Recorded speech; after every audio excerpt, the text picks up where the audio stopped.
Alors, dans ce document, pour la première fois, on va utiliser des calques dans InDesign. Vous allez dans la palette calque de InDesign, menu fenêtre calque. Le calque actuel s'appelle bêtement calque 1.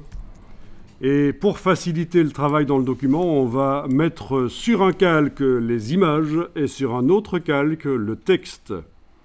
C'est une des choses les plus basiques qu'on fait quand on commence à utiliser les calques dans InDesign, c'est les images sur un calque et le texte sur un autre calque.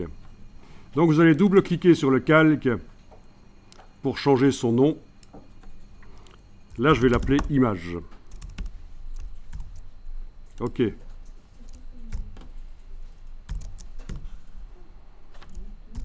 Dans le bas de la palette des calques, vous allez cliquer sur l'icône qui est à gauche de la corbeille et vous avez créé un calque vide. Il est vide. Si on l'ouvre, on voit qu'il est vide. Vous le renommez texte.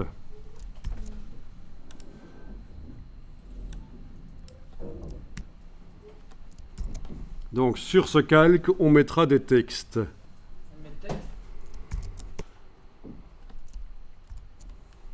Alors, quelque chose qui se fait aussi souvent, c'est un calque pour les blocs décoratifs.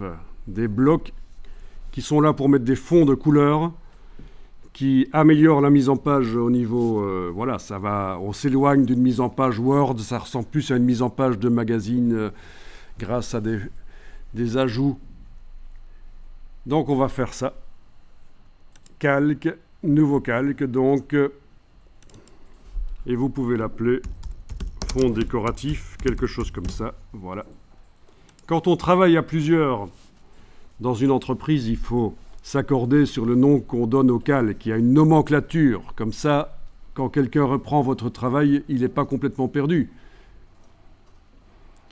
Mais si vous travaillez seul, c'est vous qui faites votre lit comme vous vous couchez, comme on dit. Vous gérez.